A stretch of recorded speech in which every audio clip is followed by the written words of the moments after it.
We are here with Marko Radicevic, and I'm kind of blanking. I want to say it properly. Fernando Cipriano. That's right. Cipriano. I don't know why I keep thinking I'm going to say Cipriano sometimes. Cipriano. In Cipriano. Italian, it is pronounced Cipriano. Oh, I think you've told me that like 5 times, and I keep forgetting. That's okay. One day I'll remember.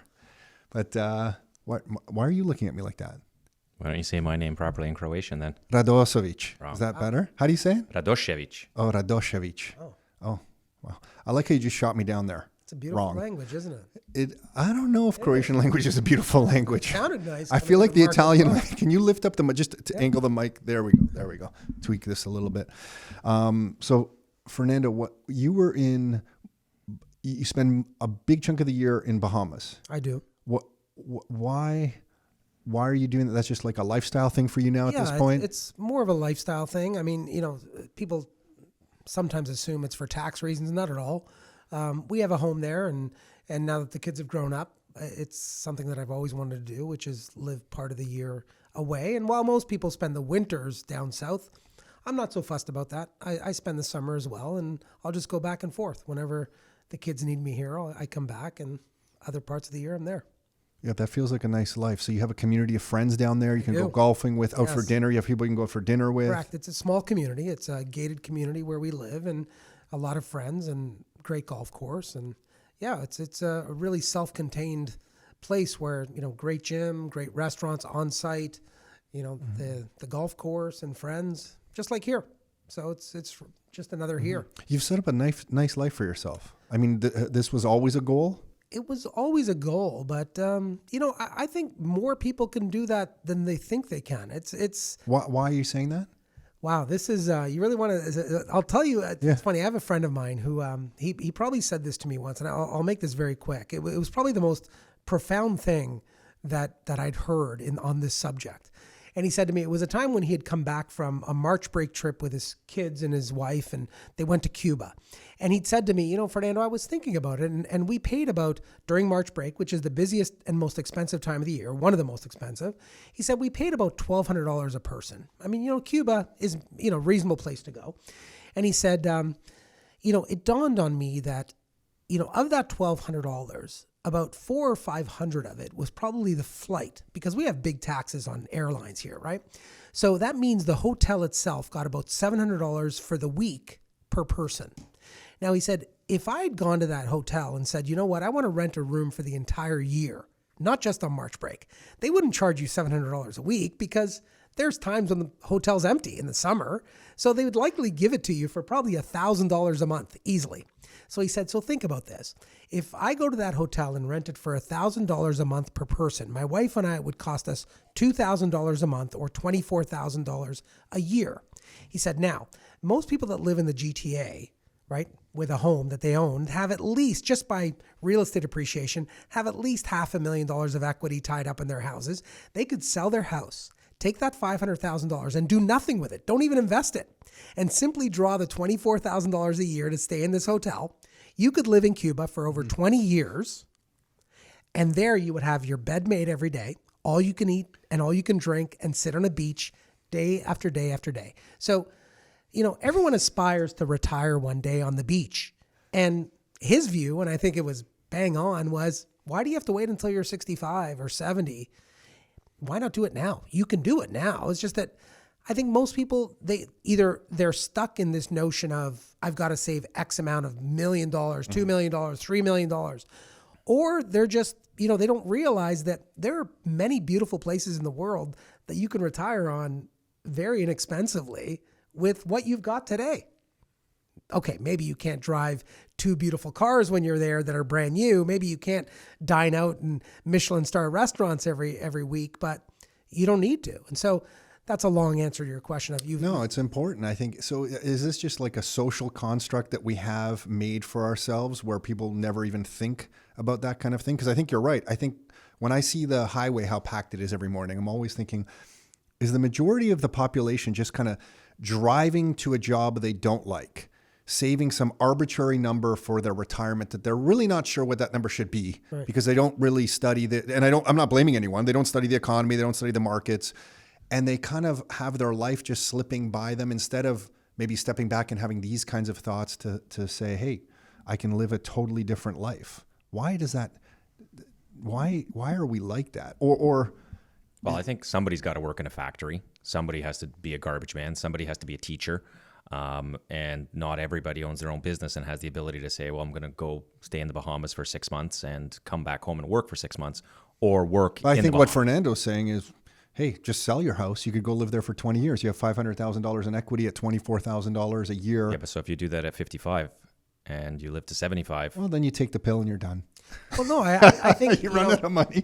You run out of money. I hear what you're saying. So it's fear. the It's fear fear. out of Oh, yeah, it's fear. So it's I fear think- out of running out of money is Yeah. what holds us in place. I don't, I wonder whether it's the fact that you're saying there's fear assumes that people have gone through this mental exercise and concluded that, no, I cannot afford it. I would submit to you that people are just in a sort of trance, and you go to work every day and you stay in that traffic because you think you have to.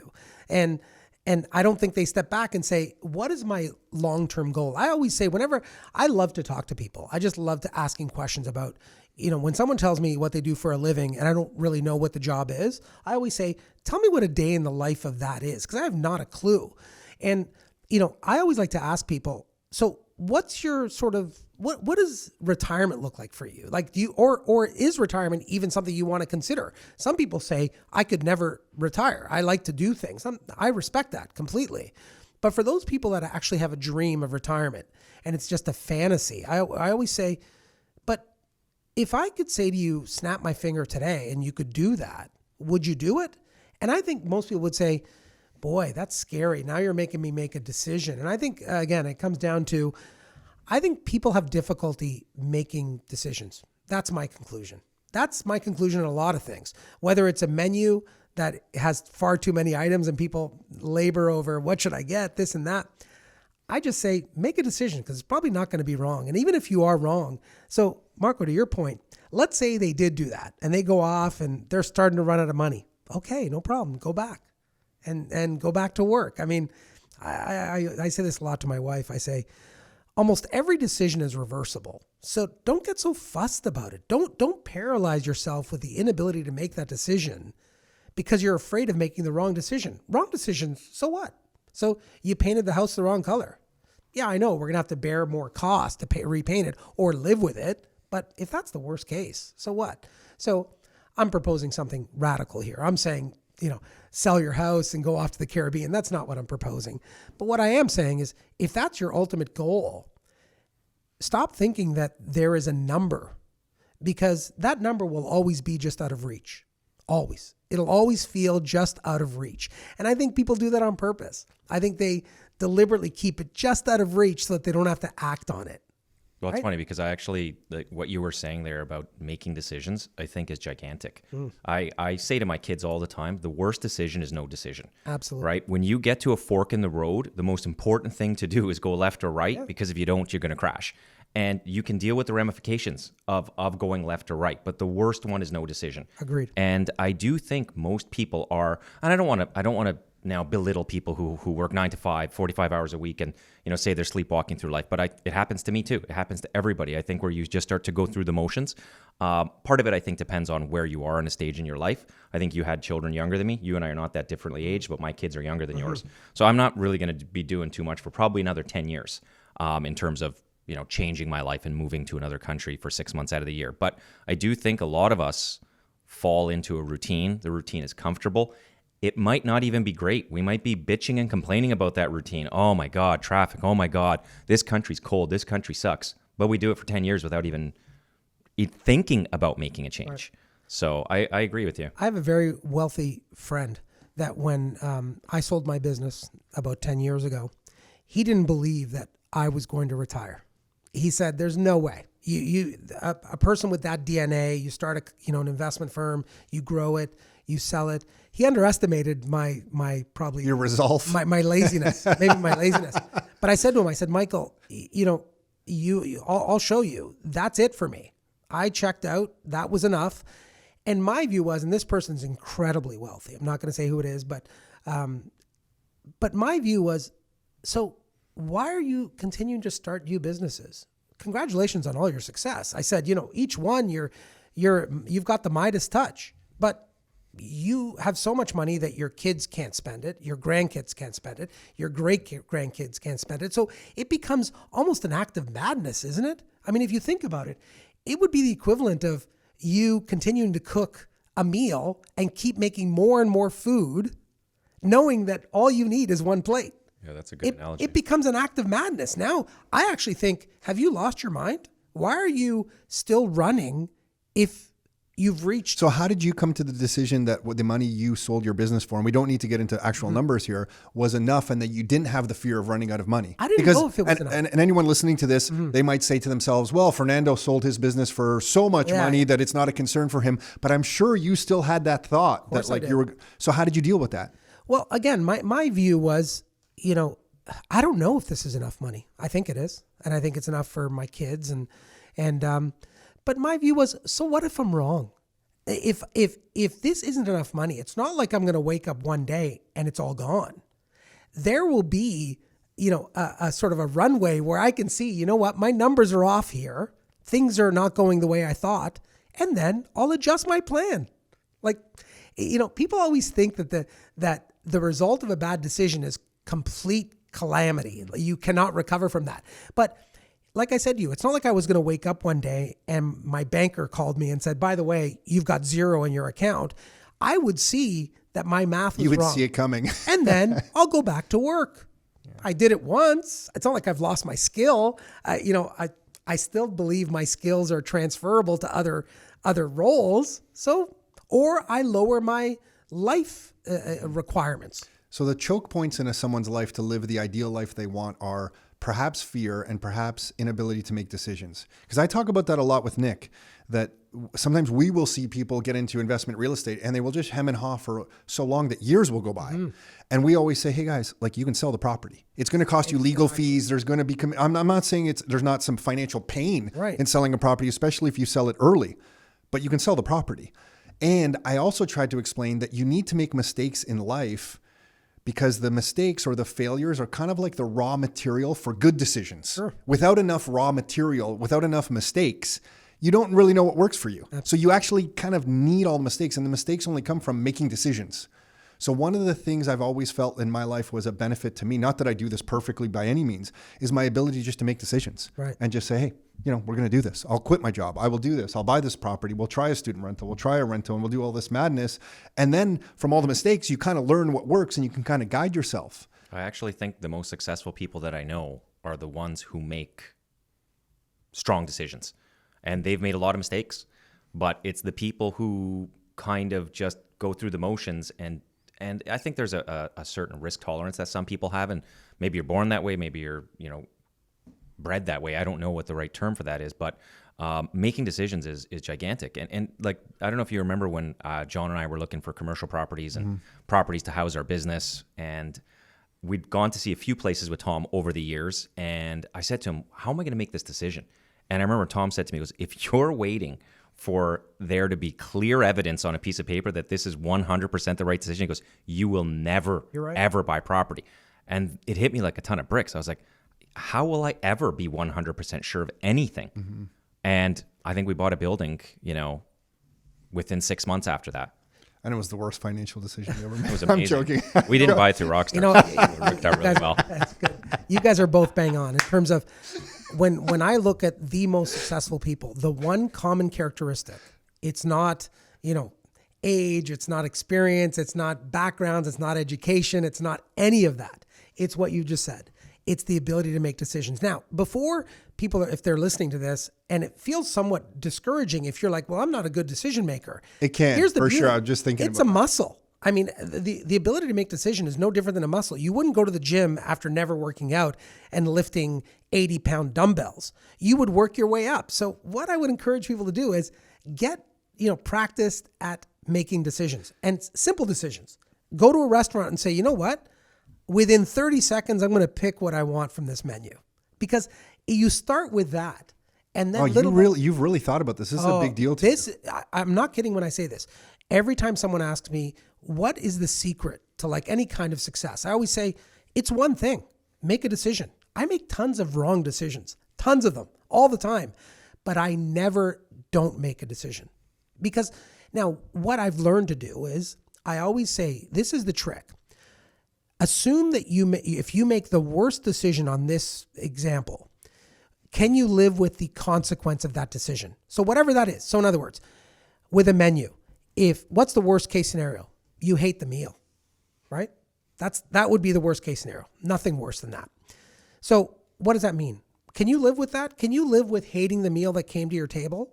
Well, the reality is you could either ask them to take it back and get something else, or go home and eat something because you're still hungry. If you can live with that consequence, then try something new on the menu, because that's not bad. What you'll find is every decision has that. In other words, what is the worst case scenario? As you said, you buy the wrong building. What's the worst case scenario? Well, you might have to sell it and take a loss of the real estate fees. Are you willing to live with that? If you're not, then don't do it. I understand that. But if you can live with the consequence, because what I think most people do is they miscalculate the consequence because they don't go through the trouble of actually articulating it. So what they say is, I can't make that decision because if I'm wrong, I'm going to go bankrupt. Well, Correct. No, you're not, because there's still an asset there that you're selling. You're not going to lose everything. Yeah, and you've gained all the knowledge. I wonder if you guys have a self-belief that has come from decision making, because if I look at both of you from this side of the table and I see what you've both done, I'm curious as to whether you had a self-belief, a certain confidence in yourself that if you made the wrong decision, you'd be able to recover, or did it come from making all those wrong decisions and then just proceeding like you're saying? Did you just make the decisions and then know that you could, the worst that was going to happen, like you said, is that you got a bad meal and that's not a big deal and you're practicing your decision-making skills? Or did you have such a strong self-belief of yourself that you knew making a wrong decision wasn't that big of a deal because you were gonna get by, you were gonna get through? Mm-hmm. I'm curious, and I don't know you, Fernando, long enough to know that. I know Marko, for a long time, and I feel like watching him, you've always had a self-belief in yourself. See, I don't see it that So, way. and Maybe it's different perspective because you've known me for a long time, so you see me, from a different perspective, and I look in a mirror. For me, it's been an evolution. I feel that, I remember when I was actually working in the corporate world, and they would use the term, I forget if it was paralysis by analysis or analysis by paralysis. And you can have all the information in front of you and be 98% of the way there, but you can't make a decision. So you go and you redo the entire analysis again, hoping that number will go from 98 to 100. And you can just keep staring at that spreadsheet. Because the thing is you innately are not ready to make that decision. And I think what Fernando is talking about, and I never looked at it this way, is like it's a muscle. It is. And when you start to make some of those decisions in your life, like you've always said to me, like I made such a huge move by starting out as an entrepreneur very young.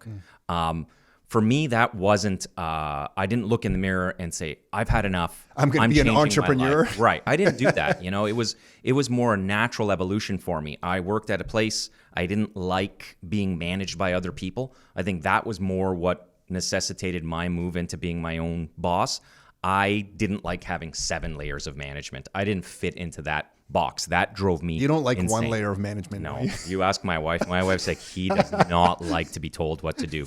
You want me to go left, tell me to go right, and it'll happen. Yeah. But I do. It's funny because I'm trying as hard as I can right now to instill in my children this ability to make decisions. And the thing that you just said about the menu and the restaurant, like little things like that, I think are critical to teach people, teach children, go forward.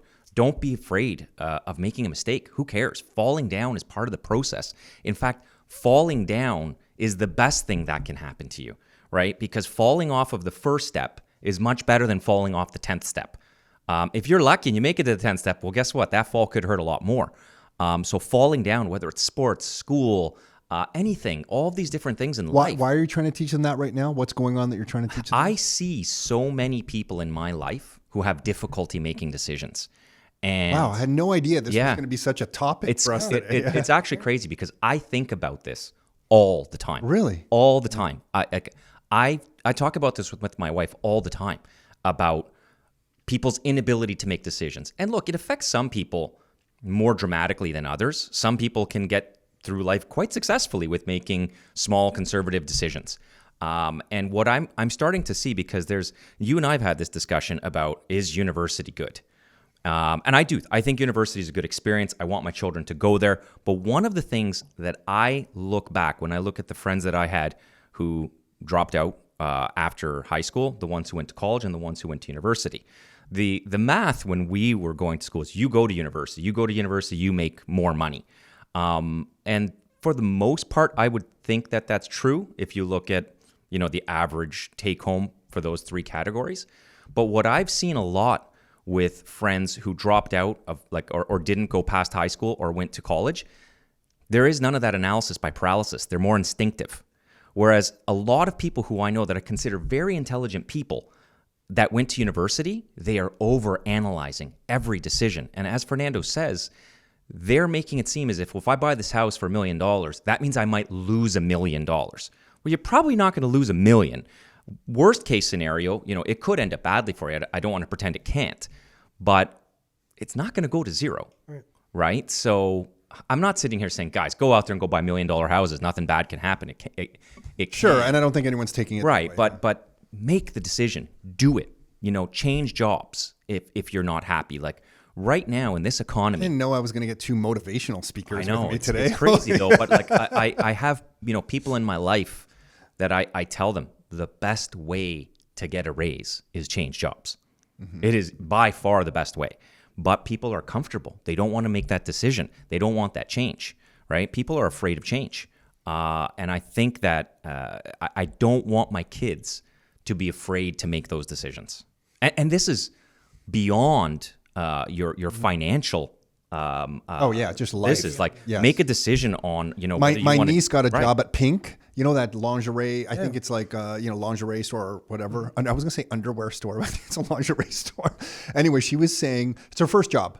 She couldn't believe how people couldn't make decisions. Mm-hmm. They would find like one bra and put it down, and she would be helping them decide. And then they would say they can't decide between like the plain color and some like outrageous other color.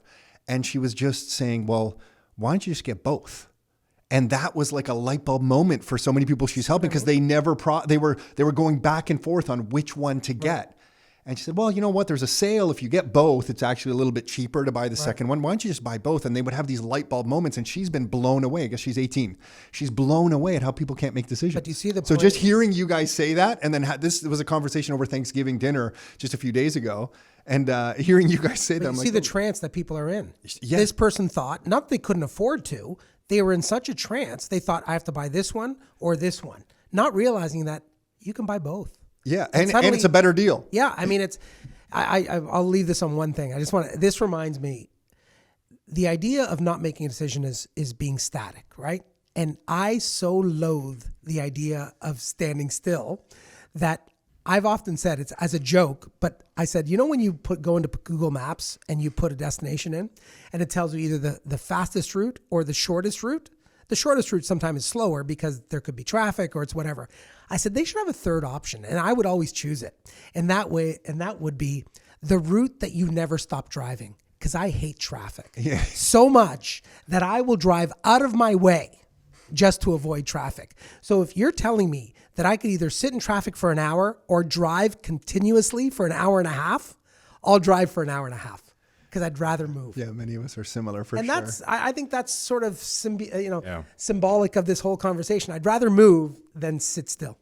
Okay, I didn't know we were going to talk about that. I'm glad we did. Anyway. So I want to show you guys a couple charts here that are up on the screen. I'm not sharing these right now with everyone, just so I'll have to describe them. There's a graph here that's showing the population in Canada, and for I guess the last 20 years, if we got, in the 90s, if we got 250,000, plus natural population growth and we hit like 300,000, it was huge. Then through the early 2000s, we got about a population growth in this country of about 300,000 people a year. That's what I'm showing on this chart for everybody listening. And then from 2010 to 2015, we kind of bumped up to 350, which is, percentage-wise a good increase.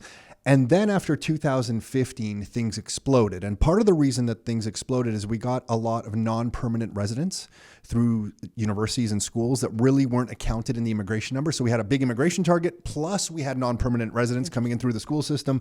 That was a Liberal government change in 2015. That exploded population. So for those of you listening, population growth in this country started going over 400,000 people a year around the year 2016 or so, and then trended up about 500,000 a year So this is now marginally, this is actually a huge percentage difference from the early 2000s. Then we had COVID, it came kind of down.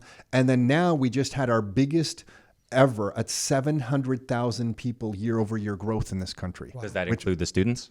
That's complete population. And there's some arguing, I was going to say Rado, there's some arguing Rado on, are the student numbers captured in the government numbers? Are they not captured? Do they fill it when we do censuses? Sensei.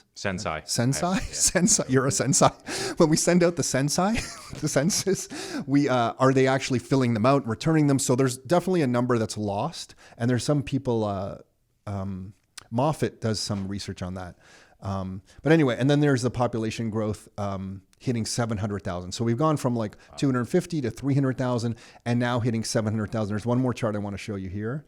And it's the current real estate market right now. The number of new listings that are on the market as of September is at a 20-year low. So the number of new product or new inventory on the market. So we have a population boom. We have very low inventory. And the reason I want to show you those two charts specifically is because the real estate market's taken a hit in this country. And I'm interested in, just what comes to mind, like when you guys are talking to friends or, what are you talking about? Fernando, I know you recently moved a couple of times. I don't know if that plays into it at all, but when you see numbers like this, what do you think about the real estate market short and long term? What comes to mind for you? I mean, this tells me it's healthy long term. Low supply, high demand. Really speaks for itself. This is why we were just, talking before we turned the mics on about, my specific situation might be a little bit tighter than I expected at this point, but I'm not worried about it, in a 2, 5, 10 year time frame. Just generally, can you describe your specific situation at a high level? Yeah, well, we own a home right now and we're building a second home. I did the same thing. Not to keep, you're going to move. Correct. Yeah. And I did the same thing 3 years ago. And 3 years ago, I was nervous. So I sold my house and I rented while I was building because I didn't want to get caught. I forgot you did that. Yeah, and I didn't want to get caught with two homes. But this time you haven't done that. Correct. I've decided because there is a significant amount of inconvenience to it. Moving, selling, waiting, and then there's a cost associated with that as well. Your house is supposed to take 12 months to get built, and it ends up taking 18. So you're paying that rent, which chews into your pocket. And I think I did that because of fear. I was afraid of getting stuck with two homes. What would I do? But when I look back now, I could have afforded it. And if I got stuck with two homes, it actually would have worked out better for me because I would have rented out the last home and I would have held it as an asset. And when I look at the price of what that home was 3 years ago today, even with the market downturn now, it's significantly higher. So, my mentality right now is I would like to sell the house that I'm in as I move into the new home. But if the market's depressed, rental rates are great right now. So I'll rent that house. Listen, could things continue to deteriorate and get worse? Yeah, it could. But that's the decision that I decided to make this time. So do you find yourself spending more time following the economy? I think I know the answer to this, but like the economy and interest rates and stuff because of your involvement in the real estate market, or no, it's still cursory? 100%. Like a lot of, me, you, and Al have spoken ad nauseum about what we think is going to happen with interest rates. And none of us were shocked that interest rates came up. We anticipated inflation coming into the system. We didn't map out exactly, when and how much inflation would be and how much interest rate would go up. But, I call it the Tom plan. I think interest rates are going to go up one or two more times. And then I think interest rates are going to start coming down. And I think they're going to start printing money. And I think the housing market's going to get back on fire. Don't ask me exactly when. Is that going to be in 3 months, Sure. 6 months, 18 or 24 months, or maybe 3 years? So trying to time that perfectly could be tricky. But, we can go right into the weeds when you start talking about sovereign debt and things like that. How much further can they continue to put interest rates up? Fernando, what do you think about what his housing in general, and then specifically on what Marko just said about, inflation and rates and that kind of stuff? Where are you coming from? Well, I think the reason that people are asking these questions is because there's no clarity here. There's a lot, like you showed some great data that would support the notion that, home prices are stable. They're going to go up because there's lots of, immigration and Well, they haven't inventory. been stable in the short term, just Right. to be clear. But medium and long term, you're saying I'm suggesting that. Right. And what I'm saying is the data would suggest that. If you have lots of people coming into our country, they have to buy homes. So that's going to support a stable real estate market and a growing real estate market. On the flip side, though, and that's where the lack of clarity comes in. On the flip side, you've got these issues of higher interest rates. But again, that would hurt because, as you know, you do stress testing when banks are lending money. They do stress testing, and people now can only qualify for a much smaller mortgage than they could before. So that means that they can't afford houses in the current price range. So naturally, they start to come down.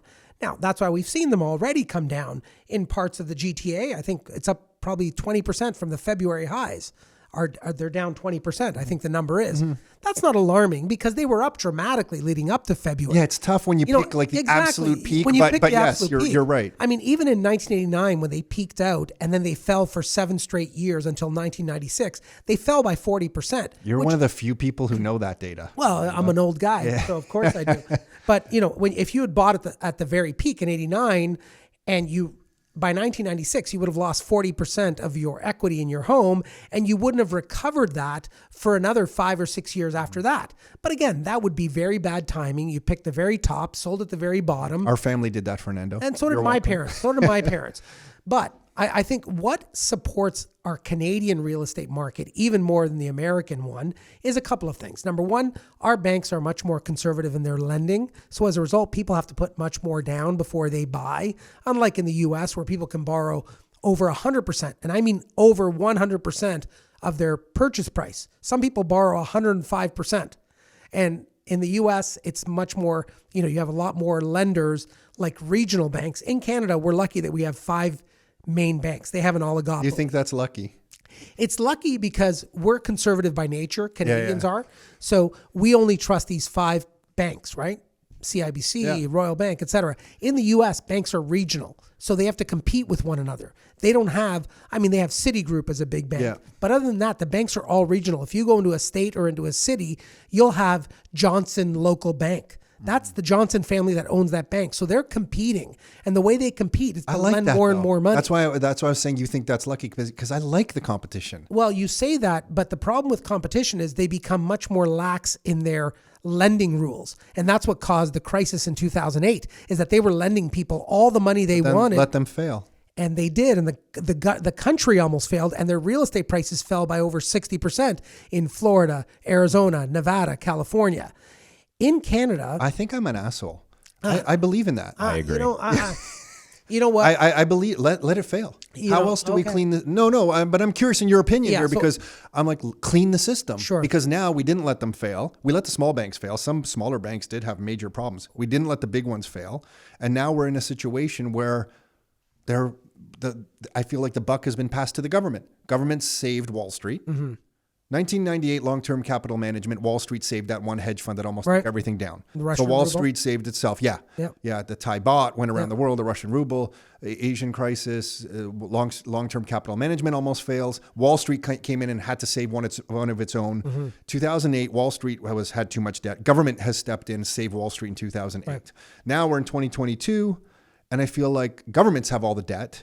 So we've just kind of passed this buck. What's the next thing? So I guess that's where I'm coming from. So, to your question of what do I think about real estate, as Marko explained it, I tend to agree with you. The other big thing that this came as a surprise to me, and I know you'll know it because it's your industry. It's not my industry, real estate.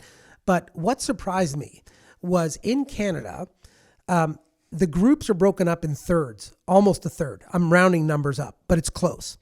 A third of Canadians rent. I don't know if tell me which number surprises you, Marko.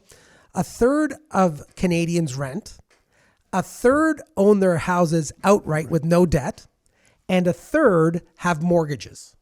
So what that tells us is the only people that are really impacted by higher the third that own their house outright. It's a third. So that shows you that increasing interest rates only affect a third of homeowners in Canada. Therein lies our stability over the American real estate market. Mm-hmm. That's for sure valid. Yes. Right? Yep.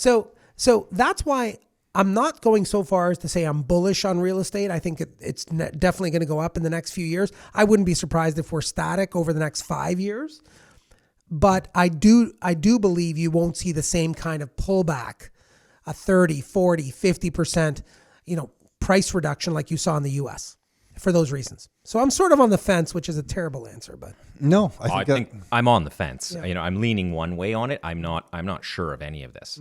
Here's another number I just wanted to show you. This is the Greater Golden Horseshoe. So the Smart Prosperity Institute put this research out. On the left-hand column, it says we need 1.2 million homes by the year 2031. And we are on pace in the Greater Golden Horseshoe area to build about 70,000 a year, and we'll have 700,000. So at the end of 2031, we'll have a shortfall of 500,000 homes. Or if there's 2.1 people in each home, we're short a population center of 1 million people who need homes. The population of Mississauga is like 850,000. So at the end of 10 years, in this area, we are short one city size of Mississauga. wow. So to me, when I see that, I'm like, not only is it healthy, like we might actually have this is a problem. Like this is a problem. Possible? Do you think it's possible, or what do you foresee the future of immigration being? Do you think we will continue to see 500,000 to 700,000 people a year coming, 300,000? Do you think a change in government could result in a drastic cut in immigration? No, yeah, because you're thinking if like the PC government gets in, maybe we're not as receptive to immigration here. We change our forecast. Potentially. I mean, I can't see that because it feels like we're short on workers already. Agreed. I think we're short on workers because we've done such a good job of getting people who are very highly educated. We're a point-based system here. You're bringing in money, or you're bringing in education, or you're bringing in both. And when my father came here, he had no money and no education. So he'll work at Canada Meat Packers and put up parquet floors. And I think here for next to no money. But I think here right now, we are attracting a quality of immigrant, and we could be proud of it as a country that is so high. We actually have a problem in some of the non-skilled labor jobs because people coming here either have money or they have skill. They don't want those jobs. But I think the allure of quote unquote free education and healthcare just continues to bring immigration no matter who's in government here. Like it's safe. Canada's relatively safe. Our banking system, to Fernando's point, even though I joke about it sometimes, it is stable. It's pretty stable. Let's face it. You put money in the bank here. I was gonna bring up. Yeah, I just stopped. I just stopped myself. I just heard of Trudeau. I just heard myself talk about the freezing of the bank accounts. Anyway, banking system's relatively safe here. It's a safe community to raise your children in. We hear that from people from all around the world. And then free education and free healthcare. I think we continue to get immigration here. Yeah, so how do we start to build more houses? Because that sounds like that's what we need to do. We need to build more homes. Yeah, we need a cooperation between municipal, provincial, and federal levels of government. You can't have the federal level of government say we're going to bring all this immigration, which is great for the country and we need it for our economy, and not have the provincial and municipal levels planning for housing. At this point in the country, if someone wants to build a duplex next to somebody who has a single family home, they're going to go to their city council and argue against it and sometimes win. Mm-hmm. So we can't even produce more housing. We need a coordination of 3 levels of government, which to me is next to impossible, which makes me think here a single family home rental property that anybody owns in this area or a nice condo in Toronto is a unicorn. Yeah. Because I think 10 years from now, you're going to look back and say, wow, how does Fernando's family or Marko's family or anyone's family have 2 rental properties in the Toronto area? It'll be like Paris and Rome and Florence. I think some of it might be a change in design. I mean, if you think about it, we've been so fortunate with so much land in Canada that people get used to the idea of single detached homes, big backyards. If you look at Europe, I mean, Italy is an example. I mean, Italy's smaller than Ontario, but has almost double our population in Canada. I mean, so how do you fit over 60 million people into a place that's smaller than Ontario? Well, I'll tell you how. They live in smaller apartments. We're not used to. Yeah, it's easier to provide services too. So even that 1.2 million shortfall of homes that you were just pointing out, the way you address that is high density. More high density, because that's the way Europe works. Europe has a huge population but we can't get the approvals. Somebody wants to build a triplex, and I think, and I agree with you. You'll need coordination of different governments, but I think that's the solution. Mm-hmm. It's not building, single family homes. It'll be apartments, and that's okay. Europe lives that way. I have something else to throw your way. Now on the chart on the screen, I have the U.S. 10-year Treasury Note. And the reason that I have this is kind of like a benchmark rate for around the world. This is always referred to as kind of like a de facto standard kind of rate of return, or however you want to think about this. And currently it's 3.9, which in the last 10 years, or the last year specifically, in the last few months, it's spiked up really high. And some of the reasons for this increase are up for debate. But some of the best summary that I've seen around this come from a gentleman on Twitter known as Luke Groman. He's known as Luke Groman. Okay. Anyway, his name, he summarized this really well, and I really liked it. He said, basically, energy costs of going up because of the war with Russia and Ukraine. So because that's happening, countries like Japan and now the UK just last week, 2 weeks ago, had some problems. They need to buy energy. Energy prices are way up. In order to fund some of these purchases, they're selling U.S. treasuries. So they have on their balance sheet U.S. treasuries because they've been able to save some of these up to fund some of their energy purchases. They're selling U.S. treasuries. They're dumping them on the market. It creates a lot of supply. Because there's so much supply, rates end up going up because that's just the way the market works, right? People are dumping this on the market. Rates end up going up to kind of attract, I'm simplifying here, but trying to attract new buyers into that space. And until the price of energy comes down, you have more and more countries, especially in Europe, that might be forced into this situation. And if they are dumping U.S. treasuries to buy energy, it puts the U.S. in a precarious situation because in order to defend what is considered the foundation of the financial system, the treasury market or the bond market, the safest asset you could buy, the Fed is going to have to come in at some point and start QE all over again because there needs to be a buyer for these things. And his argument is that until energy prices come down, there's going to be more supply dumped on the market than demand. And I thought that was kind of like an interesting way to and I'm going to take it a step further because I'm going to put something else up on the screen for you because I like talking about these things. He basically summarized it to these 6 points that in order to fix the solution globally right now, where the price of money is going higher and higher and it's affecting the real estate market, it's affecting all of us on the streets locally, is that there needs to be a miracle energy solution. Idea number one, solve the energy problem in Russia with Russia and the Ukraine by create some other energy solution. Idea number two, cut government spending, which the UK tried about 2.5 weeks ago. And as soon as the UK announced that they were going to cut spending and decrease taxes on the population, their bond market almost exploded. And the Bank of England 3 days later had to come in and reverse it. So that idea has kind of been tested and it looks like it's not going over too well. Print more money, but debt is already super high and we already have inflation. That's number three. Number four is raise rates. Try to make your currency stronger. Raise interest rates, attract capital in. If you're the UK and you want capital flowing in because you need money into your country to buy energy, raise rates. But when you raise rates when debt's already really high, now your interest expenses are higher on your own debt. Number five, sell American USD assets like US treasuries to finance your energy deficits. And number six, make a deal with Russia to buy energy in your local currency. So instead of the UK buying in US dollars, so selling US treasuries to raise US dollars to buy energy, buy them in pounds and make a deal with Russia to say, hey, take my pounds, and when you buy stuff back from us, we'll take our pounds back. And at the end of every month, we'll settle in something like gold. We'll settle in some other asset, and we're just going to cut the US Treasury out of the equation here. And then what the UK gets is they can print all the money they need to buy energy. They make a deal with someone like Russia to do trade together directly in non-US dollars, and they have now solved the problem. And there's a lot on this screen, but I'm curious, when you guys see this stuff, what comes to mind for you with what you see geopolitically right now? Fernando, you're not. Yeah, I don't know if I buy this. You're shaking your head pretty strongly. Yeah. Tell me what you think. Number one, I think this is putting a lot of the blame of what's happening around the world on energy, and I'm not convinced that's the blame. In fact, energy prices have come down dramatically. I mean, a few months ago, oil was trading at $130 a barrel. It's now at $80. Mm-hmm. So it's down a lot. I think Luke Groman, I think you said, smart guy. I don't know who he is. He sounds smart, but I would oversimplify it even more. To me, the U.S. Treasury, the 10-year, we're talking about interest rates here. And that thing is governed by what the central banks are doing to their interest rates. Every government is raising rates. But let's take a step back and say, why do governments mess around with rates? Why do they raise them? Why do they cut them?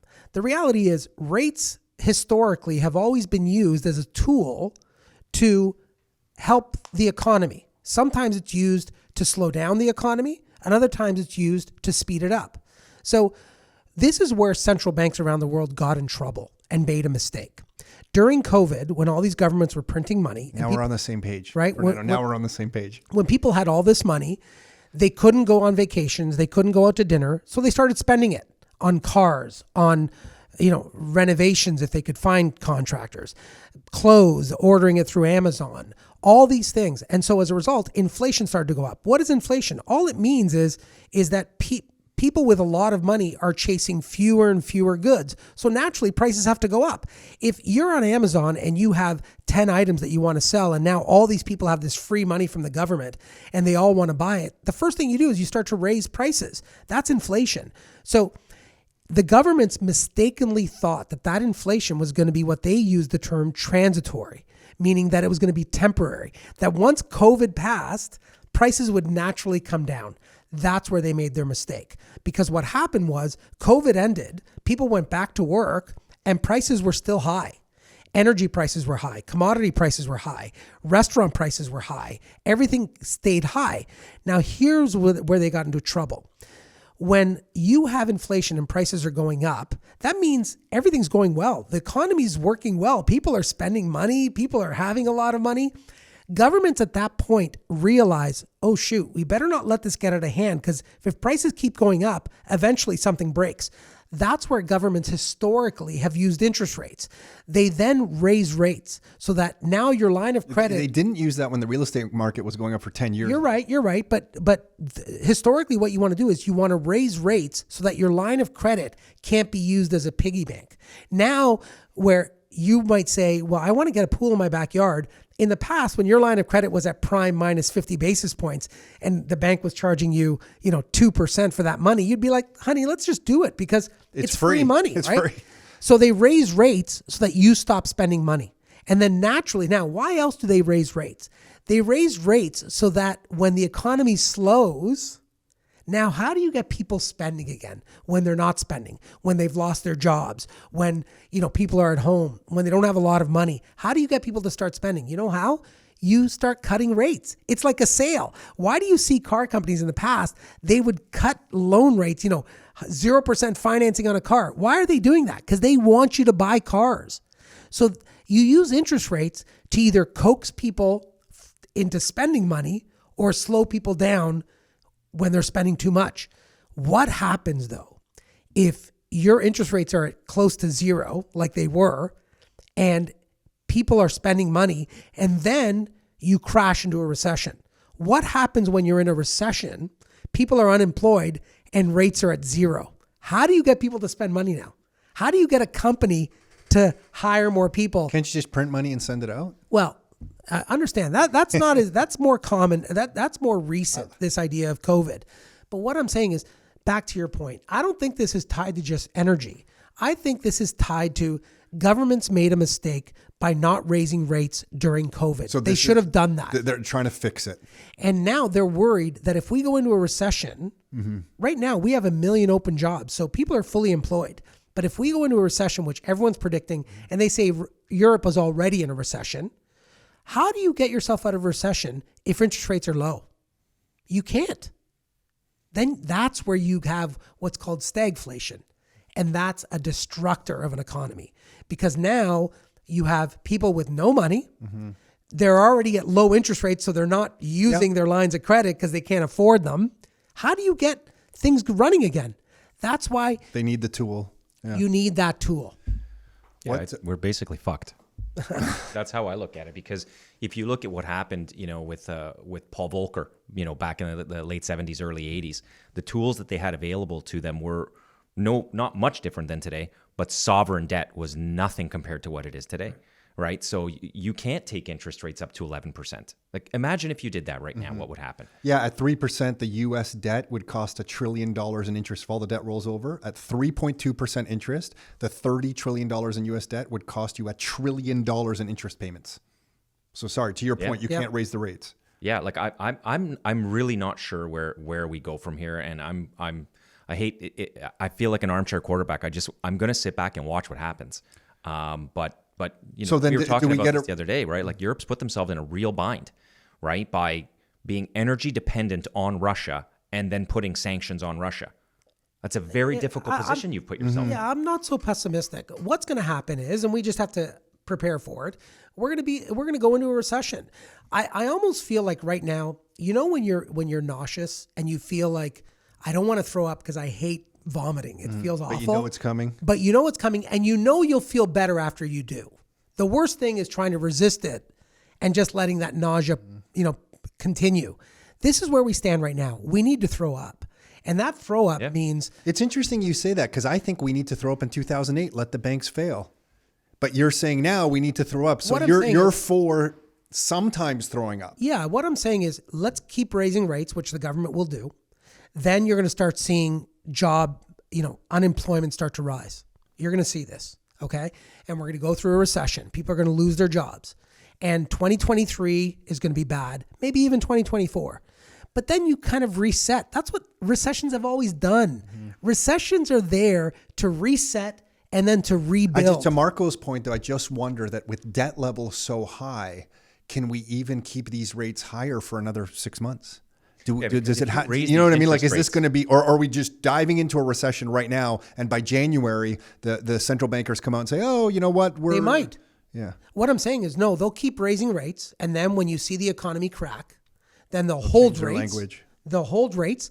Then the economy suffers for another year. And then they start cutting rates. If you had to guess, just for fun, where is a 5-year mortgage rate in Canada? So right now, let's call it 5.5%, 6%. Right.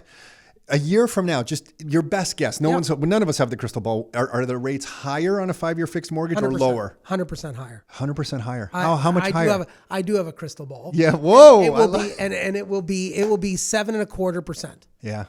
Rates are going to go up another 125 basis points. And they're going to keep rates high for a year. And they're going to keep them there for the year because inflation's still over 7%. You cannot have this. The moment you give up. Agreed. I just think there are other variables here are energy, and maybe it'll keep coming down to your point on oil earlier, energy and debt. How do we keep rates at this level? National debt or our own personal debt? I'm talking about U.S. debt because we're all a trickle down. We're all just a different derivative of what happens to the U.S. debt levels. This idea that the U.S. is going to crumble under its debt, like you're saying, yes. $1 trillion of interest payments. They've said this since the debt, when Obama took office in 2008, the national debt was at $10 trillion. Yeah, I remember. Okay? Yeah. When he left office, it was at almost $20 trillion. When Trump took office, he said he was going to get rid of it in 4 years. Yeah, he jacked it higher. It went even higher. Yeah. I've heard this trope for the past 20 years. Is that okay? And that's fair. I think you're right because we can. Yeah, you're right. We actually talked about this last time. Yeah, the debt. So you just think then it'll just keep going up. A story. Yeah. Big deal. No. And so far, no, you're right. And so far, history proves you're right. Let me ask you, if your grandmother knew how much debt we had right now. Oh my gosh. She would say that's impossible. But the value of the dollar is also different. Doesn't matter. The point I'm trying to make is debt just goes up naturally over time. And you remember last time we were here, I said inflation will bring down debt by itself. Yeah. Right? Yeah. I said before, my parents, if they had a $20,000 mortgage when they first bought a house, that doesn't seem to, even if they never paid it back, $20,000 is nothing to them. Did I cut you off there? What were you going to say? I don't remember. I have a very short-term memory. But I think one of the things that it tells you, though, is so how much cash do you want to sit on? Like, I understand you want to have, powder. Yeah. But long-term, sitting on cash. Not good. Not good. Not good. Right? Like, you've got to be in assets, whether that be gold, real estate, stocks. But as rates are going up, don't you want some cash? You always. I'm like anti-cash. Always want some dry powder, but over the long term, like you want to be able to take advantage of dips. But long term, I'm not. It's funny when we were talking before about portfolio managers and whatnot. I haven't called my portfolio manager once. Mm-hmm. I accept that this is how this goes. It goes up, it goes down. What am I gonna? He'd be a good client. Well, it's funny because when I first, he's a great client. I sold my business in 2006, right? And it's the first time I sat on a little bit of money, and I had a fund manager, a portfolio guy, and everything shit hit the fan. Mm-hmm. And I called him and said, "What's going on?" I was 29 years old, first market correction I'd ever gone through. He spent 15 minutes on the phone with me and then sent me an email and fired me. He got rid of me. Wow. And that showed me how weak that individual was. For sure. That he couldn't deal with somebody who had first come into money, and all he would have had weak to or say, strong. No, maybe he said, I don't need to bother with this guy. I have enough clients. Maybe, but this guy's a 60-year-old guy. I'm 29 years old. This is my first go around. I would have figured that he could have sat there and said, Marko, you got to be patient with this. These things happen. Work with me, right? It was crazy how quick he got rid of him. And listen, it's his right to do whatever he wants. But I think there's going to be ups and downs. But over the long haul, you're bang on. Do I think $1 million house is going to be $1 million in 15 years? No. I think it's going to be worth a lot more than that. I agree with you. But I just don't know over two to 4 years. And there's always, the one thing I always say to Tom, because we have these conversations, we try to map this out. The one thing I always think about, and I don't think I feel like you think you can map this stuff out a bit better. Probably. I'm a control freak. Right. But I always feel like there's the theory of unintended consequences, which I put big value on. I don't know what's going to happen when we've got sovereign debt levels at 110% and interest rates at 10, because that's never happened before. I have no clue what's going to happen with it. And I agree with you. I think we'll be fine. I don't think we're going to deteriorate into the Middle Ages, no electricity. Yeah, and it is a little bit like food. the boy, to Fernando's point, it is a little bit like the boy who cries wolf, because there have been a lot of talks about debt, and then it never happens. So, yeah. Not to mention, why would you worry about something that's beyond your control? To be perfectly honest with you, I'm more focused on my debt level, not the government's. Sure, and that's fair. And that's where to place the focus. And I think I'm trying to distill the probability, to Marko's point of like, what are the probabilities of what could happen? Could energy go higher from here? Could we have a hard recession? Can they change their story? Can they not change their story? And adjust my personal finances accordingly. And it all comes down to having no debt for yourself, or very, very little debt. Maybe just good debt. And no bad debt. So yeah, I'm with you. Yeah. I think it's just maybe a hobby. You need some wiggle room. Yeah, it's a hobby. And I mean, you talk a lot about, caring about what happens to other Canadians, caring what happens to the next generation. A lot of times, we look to Europe, and Fernando, you rightly point this out. We talk about when we were younger, my generation, a lot of people bought condos in downtown Toronto, right? They were first going up around Skydome. Everybody was doing that. I guess we're moving more towards the European model, but it's not just because of debt. It's because Toronto used to have 2 million people and now it has 6 million people. So obviously it's more difficult to buy something in downtown Toronto in 2020 than it was in 1980. Right. The next chart I have up for you guys is this. I'm going to read it out. It's a tweet. It says, "Mind blown. The longest maturity UK government bond has crashed worse than Bitcoin over the past year." So this is just having fun because now we're picking time frames. But the reason I'm putting this up is not even to comment on the UK bond. It was my way to introduce the topic of Bitcoin. What's your current thoughts? And it's interesting, Fernando, because I think, to me, I'm wondering, wow, was Bitcoin this like leading indicator where the price kind of spiked up and it came crashing kind of down? Was it kind of telling us what would happen? And in the last 6 months, it's just, as everything else continues to go down, Bitcoin's it's kind of, I don't know if it's found its kind of base or what it's done. If it starts to move up, is it now a leading indicator, or do you just dismiss it completely outright? I like crypto, okay, but I do dismiss it outright in terms of So it's a fun thing for you? Not even a fun thing. The idea is like, all these crypto, bulls who have always said, oh, Bitcoin is like gold and it's a great inflation hedge. Well, we saw what kind of an inflation hedge it was. It's a terrible inflation hedge because theoretically, if the bulls were right, Bitcoin should be up huge with inflation being so high. So it's not. It's not like gold. It's not like an inflation hedge.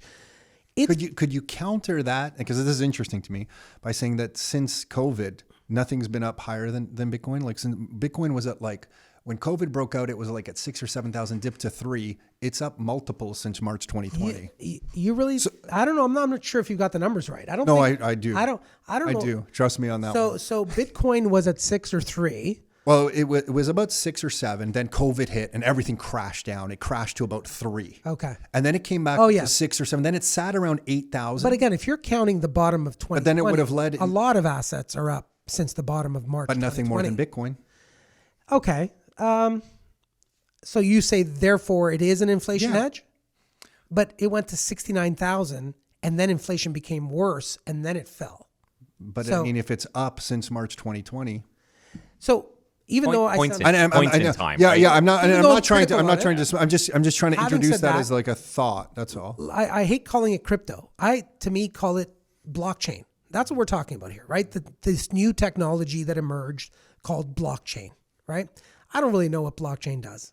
It sounds like it's going to be an important, Thing in the future. This is a seminal moment that, we're going to look back on and say, this was the time. I do believe in that. And the reason I say that is because, internet, I know a lot of people like to use that correlation. And I think there is some correlation to that. When the internet came out, no one really knew what it was. No one knew how to explain it. I mean, I don't even know how to explain it today. Yeah. Like what the internet What's is. the internet? Right? What is the internet? Yeah. So yet we use it every single day. It's probably the most important thing in most people's lives every single day today.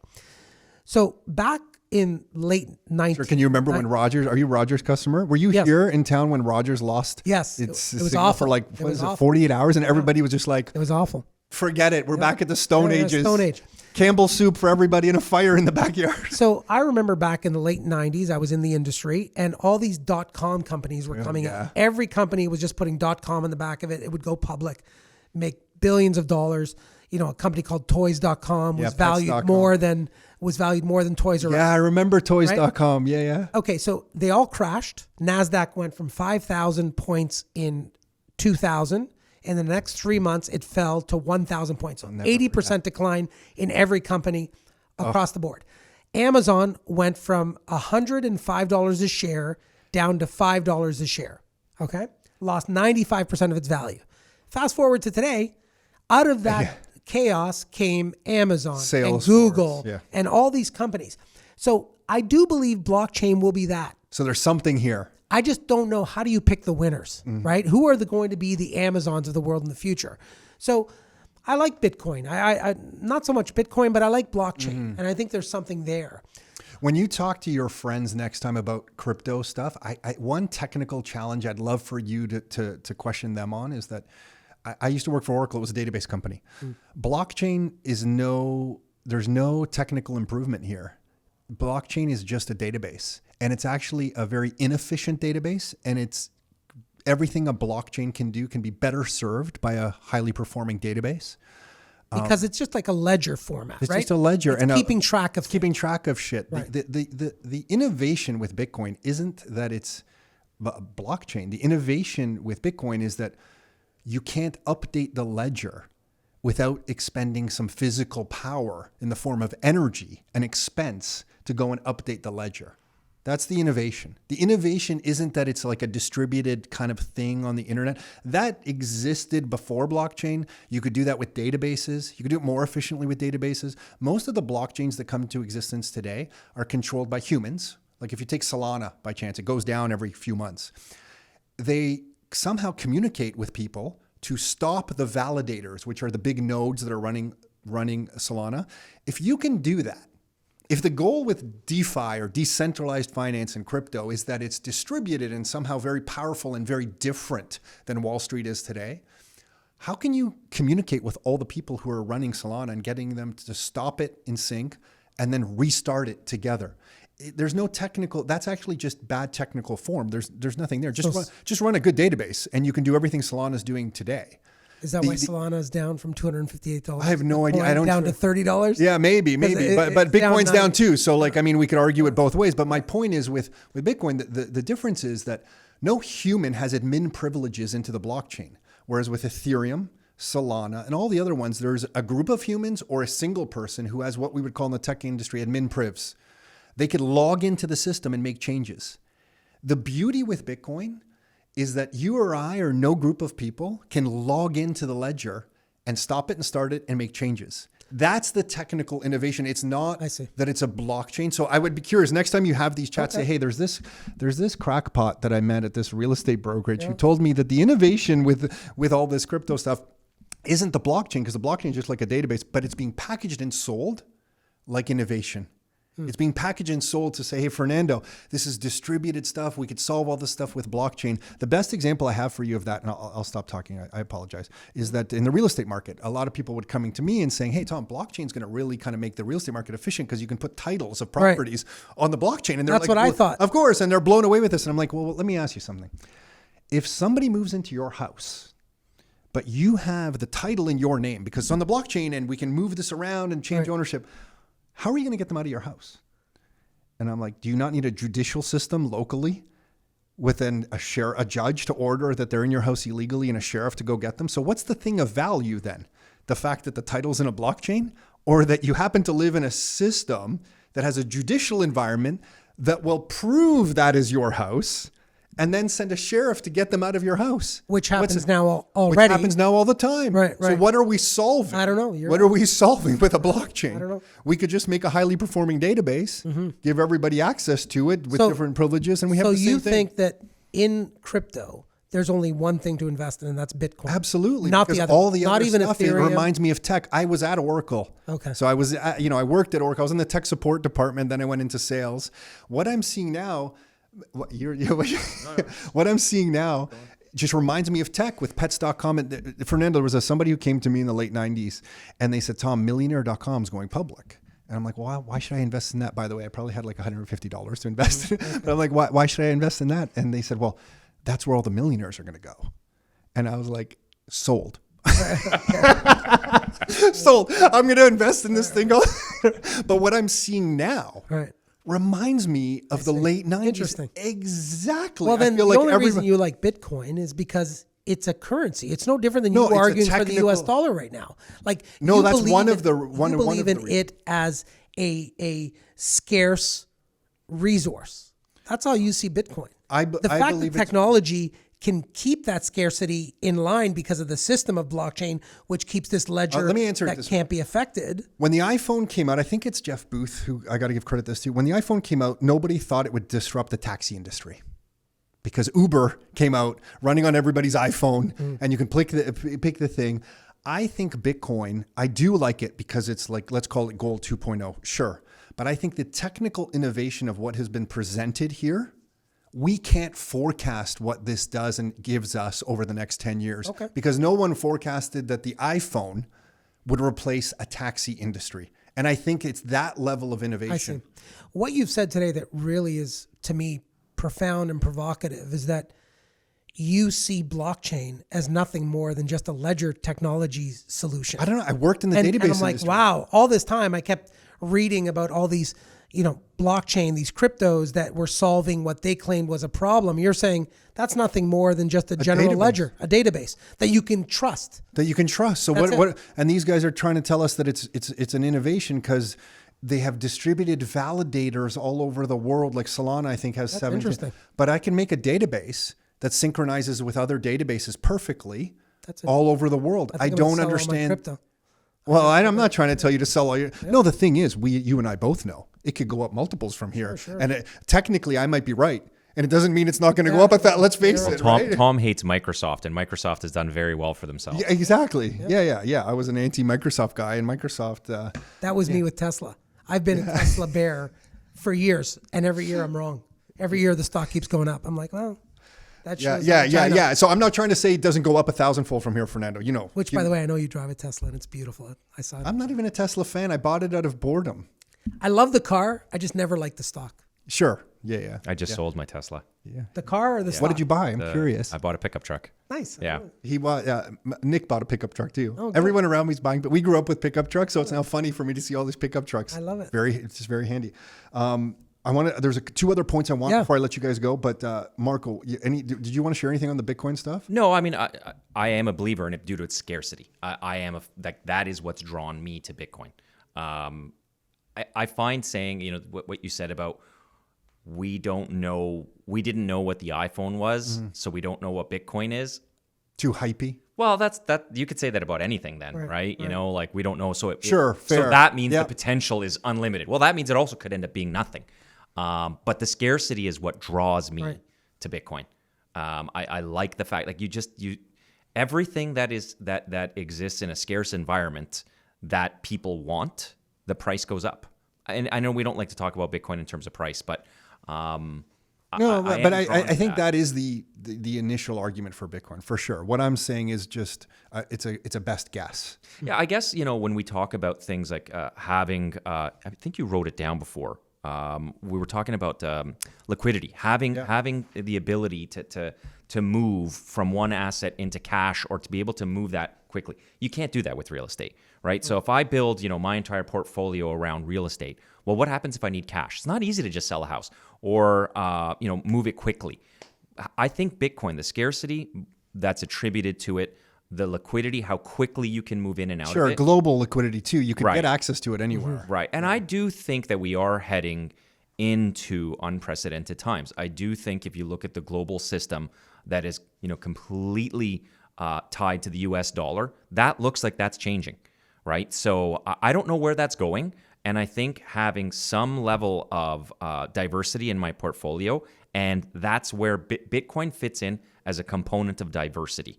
I'm attracted to other areas. I still own stocks. I own real estate. I'd like to own a bunch of different assets. But for me, Bitcoin right now makes a lot of sense. But I don't know where it's going to be in 10 years. Sure. And you're comfortable with that. Yeah. I was going to ask you guys your thoughts, the latest thoughts on the media, but I'm going to skip it just out of interest of time. I want to kind of just wrap up with life. So are there some things, some principles that you live by that you like to share with your family? We talked about making decisions, but I feel there's more there. Like if you're thinking about that, do you share some principles with your family in business, in your investing style? Is there something that comes to mind that you just like, this is the way I live?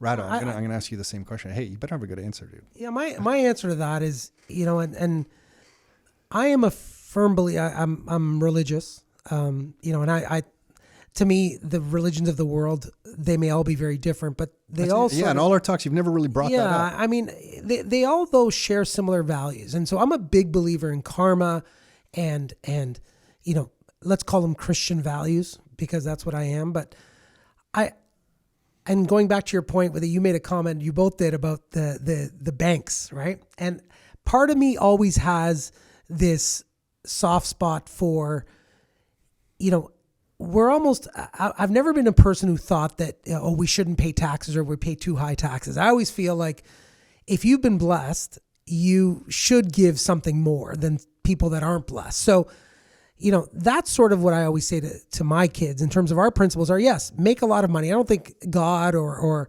karma or the universe has any problem with people making a lot of money. But I think it does have a problem with making money at the expense of someone else. And so, that's just my own personal belief is that, with all these things, I've never been one. I'm not a good negotiator with, like, let's say someone's doing work at my house. I always give the same speech to a contractor that's doing any work at my house. I always give this speech. I always say, look, I'm not going to grind you for price. Okay. I want you to be happy. I want you to come to this job and be happy. But at the same time, I don't want to be taken advantage of. So if I find out that you just inflated a cost and you charge someone else less just because you thought you could take advantage, that will really bother me. So give me a number that you think is fair, that you're going to be happy with, and I'm going to be happy with. And routinely, these people will say to me, my favorite work was being done at your house because you were the best customer, because you were, I always pay on time. I always like, They're going to answer your phone call. You're getting your phone calls answered, and there's value to that. That's my philosophy. So, okay, one more thing in business. You've done a lot in business then, and you've been wronged for sure multiple times. What is your default kind of playbook for when you're wrong and how you act next? So, for example, sometimes in Rockstar, Nick and I, like everyone, you're wronged by some people, and we will always default to what's the right thing to do here? Mm-hmm. Let's remove emotion. Good. What's the right thing to do in this space? And sometimes the right thing to do is like hard to swallow, but you just kind of do the right thing. Sometimes it costs us money when we kind of think maybe we shouldn't need to be spending this money, but that's kind of the right thing to do. So that's kind of our playbook. What's the right thing to do? Mm-hmm. Do you have something when you've been wronged in business that you fall back on is to guide you? I don't get jaded. If I've ever been wronged, I don't get jaded. It's not like I come out. I've never been one who's very suspicious of people's motives, or I always assume people are going to be operating in good faith. And that's a nice way to live. And when I get, I tell this quick story. My son, Michael, when he turned 12, he would be given these Steam cards where he could buy stuff online. I don't know if I've told you this story before, but he collected $300 worth of gift cards from all my family that gave him these cards. He then bought a virtual knife online with his $300, a virtual knife for a game, right? He was very proud of it. He had a friend online that lived in the US, never met him, just an online friend, who said, "Oh, Michael, can I see it?" And Michael released it to him. Oh. Then the guy kept it and blocked Michael and disappeared. My other son, Joey, at the time, he was a year older, he came running up. Michael lost his $300 knife, and Michael was crying his eyes out. And I went up to him and I started to lecture him, saying, "Michael, this wasn't a friend. This person's online. You can't trust them." And midway through my sentence, I said, "What am I doing?" I said, "Michael, don't ever change. Trust people. Yeah, sometimes you'll get screwed. Sometimes, people will take advantage of your naivety and all that, but that's the better person. Like, you're better off living life, not being suspicious and always looking for the angle." It is a nice way to live. Yeah. And that was me. I did get screwed a lot in my life. I did get, taken advantage of, but I don't mind. In the grand scheme of things, so you lose a $300 life. That's a lot of money. Make no mistake. But goes back to your decision making, because you will get screwed if I can read you properly, and then you will just make a decision to be okay with it and move on to the next thing, and you're going to recover from it. That's awesome that you can live like that. I mean, I can get a little bit consumed by things like that sometimes. I think Fernando sounds like he's going to live till he's 100. No. No, he does, but it's great. I'm saying that's a skill, that's a talent that you have. It's not easy. Yeah, I wonder for if he's everybody born to do with that. it, or developed. Yeah, I mean, it's funny because I just try to live my life. I would define it differently than you. I'm not spiritual. I don't use words like karma. I don't say things like everything happens for a reason. But I still live my life like that. You hate that line. I do. I hate that line. Sometimes I text Marko. I'm like, "Oh, everything happens for a reason." He's like, "I never tell me that." I never understand what people mean by that. Things happen because they happen. I think things happen through chaos. I think things of course everything happens for a You're reason. very level-headed. You're saying that thing, you can't let things go, maybe like Fernando, but I find you very level-headed about the situation. Yeah. Yeah, I try to take emotion out of my decisions. So do you have a moment of just pissery or pissed off about shit? Sometimes it's, did you not get a good night of sleep? How are things going? And you're a bit crankier. But I do believe in everything that Fernando is saying. Be a good person. Like that, maybe my definition of karma is just different, but I just think we all need to be good. It makes the world work better. If we all think in an animalistic way, it's going to be bad for all of us in the long run. And I want to say I love paying taxes, but I mean, I've used the medical system significantly over my years. So I'm very happy to pay taxes in this country. I just want those taxes to be spent better. Like I get sick and tired. Like, I hate almost all politicians. I really do, because I've put my faith in some of them since I was, I majored in politics. So, you grow up, you start leaning left, you start leaning right. This guy's going to change this guy's going to change that. And it's really bothering me that I just see that both sides of the political spectrum to me are degrading. And it's not good for all of us. And I want to fix that. Like when we talk about how do we get housing going? Oh, we need better level of communication between. That's not going to happen. Right. It's not going to happen until there's a major change. And I don't know what's going to, facilitate that major change. And this is my thing about talking about the law of unintended consequences. I don't know where we're going with interest rates, with government debt, with Bitcoin, with all these things. I have no clue. Like you said, I'm trying to put some of the pieces together so that I can maybe best guess, but I don't want to say I have no faith in my prognostications, but I'm not, going to bet everything on any one of those prognostications. So let me ask you something. When you get worked up about something, how do you what's your mental self-talk? So when you do find yourself getting like angst about some situation in business where someone's wronged you or something, do you just say, "Oh, I haven't slept well, I need to take a break," and kind of just, respond to this later? Like, what is your playbook for handling bullshit that comes your way? Well, look, it depends what kind of bullshit it is, right? So if it's bullshit at work, well, I have to address it. I can't ignore it. I have to deal with that individual. And that's a situation where I try to take the emotion out of it. When I act emotionally. How do you take the emotion out of it? Do you just take a break? I use logic. I I don't yell when I'm at the, well, maybe some people at the office might think I yell, but it's nothing compared to the way I was yelled at as a child, you know. But you've got to be level-headed at work. You've got to make the practical decision. You have to do what's best for the business, because when you're doing what's best for the business, it's doing what's best for my family, but it's doing what's best for all of the employees there, right? So I don't want to get into, you know, specific situations at work, but, you know, then if you roll outside of work, I try, when I get worked up, you know, in a discussion with somebody, if it's about politics or religion or something like that, and they're trying to push their narrative on me, I've really changed as a person in terms of, I just let them have their piece. And if I can't change their mind, or I'm not trying to change their mind, but if they've got, you know, their ears covered and their mouth going, you're not going to be able to get through to that person. And when I used to get worked up, so you have empathy. Things. You have empathy for empathy, but I also look back and I say, you know, I have a good life.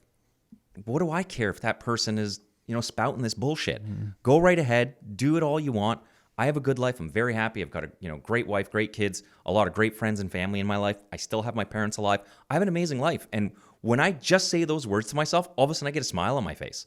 And that's all I need. It's almost like you come to realize at some point in your life that life's a circus, and you just kind of go with the flow and let it be. And be the good person that you can be. You're never going to predict debt levels or Bitcoin. Right. And you just kind of like, you're here for the ride. Let it fall. You're never going to get the 3 levels of government to talk. You're just go with it. You're 50 or 49. January, I'm 50. Yeah. Right. Oh, so, you know, you're on the back. I'm on the lap back. Right. I'm on the lap back. Exactly. Right. And you've done very well for yourself. You're in a great position. Great wife, great kids. We got to enjoy it. Yeah. Right. We got to enjoy it, and we got to help as many other people we can enjoy their lives and you know, live out the rest of our days as happy as we can. I kept you guys here for a long time. I appreciate this, both of you. Am I cutting you? Anything else you guys either wanted to share? The way you ended it was perfect. Yeah, that was a good way to end. Really, thank you guys. Yeah. Thank you, Rado. Thank you, Fernando. Appreciate this. Thanks, Tom. Thanks, Fernando. Hey, thanks for tuning in. You can find every new episode of the Your Life, Your Terms show on all the major streaming platforms. So Spotify, iTunes, Google Play. And if you'd like to get free copies of some of the books that we've put together, like these right here, or some of the reports that we've put together, like these right here, you can find all of those at www.rockstarinnercircle.com. That's www.rockstarinnercircle.com. That's it for now. Until next time, your life, your terms.